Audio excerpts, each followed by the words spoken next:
Condamnés pour fraude fiscale massive, Patrick et Isabelle Balkany vont-ils se retrouver en prison après des manquements sous bracelets électroniques? La Cour d'appel de Rouen tranche jeudi le sort de l'ancien maire LR de Levallois-Perret, Hauts-de-Seine, et de son épouse.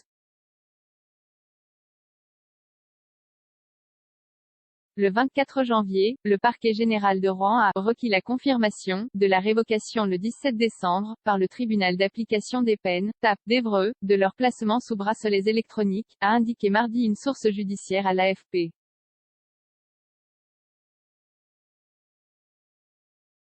Cette décision faisait suite à une centaine d'incidents ayant fait sonner leurs bracelets au moulin de Cossy, leur résidence de Giverny, Eure, où ils sont assignés à résidence sous surveillance électronique depuis mars 2021.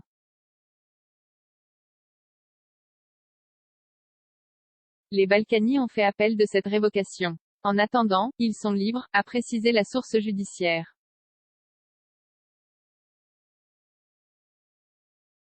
Un éventuel pourvoi en cassation pas suspensif selon des connaissances de Patrick Balkany interrogé par l'AFP, l'ex-maire a été vu plusieurs fois ces dernières semaines à Levallois-Perret, notamment au marché et au club de basket de la ville.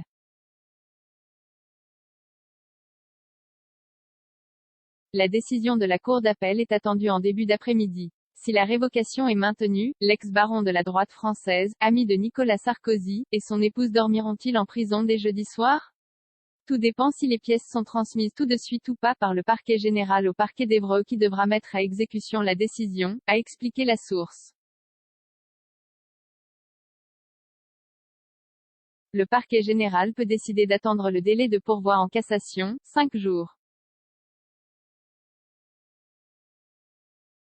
Un éventuel pourvoi ne permettrait pas au couple d'échapper à la prison. La Cour peut aussi remettre les Balkany sous bracelets électroniques.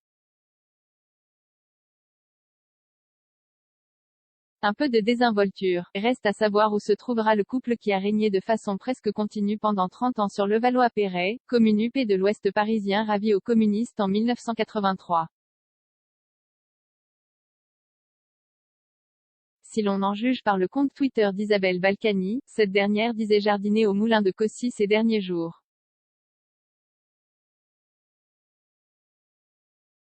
Selon Mediapart citant Pierre Olivier sur « l'avocat d'Isabelle Balkany », la décision de révocation du TAP fait suite à une centaine d'incidents de sonnerie, et un peu de désinvolture. Ils n'ont pas le droit de sortir de la maison mais quand le chien sort, ils courent après, quand le facteur passe, ils vont au portail, avait assuré Monsieur. Au moment de l'audience, à Évreux, le dispositif a enfin été réglé pour qu'il n'y ait plus d'incidents.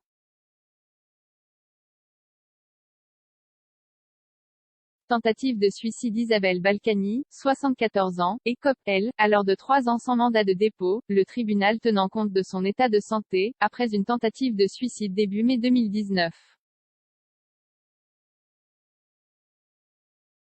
Mais Patrick Balkany est libéré, très amaigri, le 12 février 2020 pour raison de santé, avec un contrôle judiciaire léger, après 5 mois passés entre la maison d'arrêt parisienne de la santé et l'hôpital.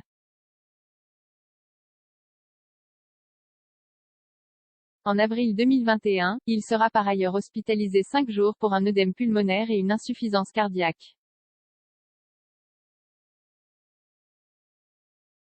Le 4 mars 2020, la Cour d'appel de Paris allège sa peine pour fraude fiscale à 3 ans, sans le renvoyer derrière les barreaux en raison de son état de santé.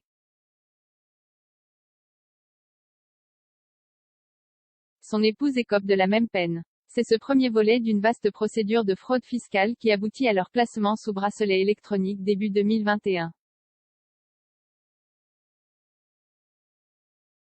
En parallèle, le couple est condamné fin 2019 pour avoir caché 13 millions d'euros d'avoirs au fisc entre 2007 et 2014.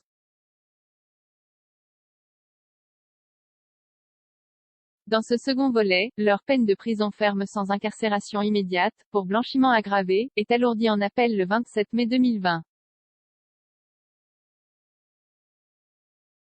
La Cour de cassation les a depuis reconnus coupables mais la Cour d'appel de Paris doit réexaminer le 9 février le quantum des peines.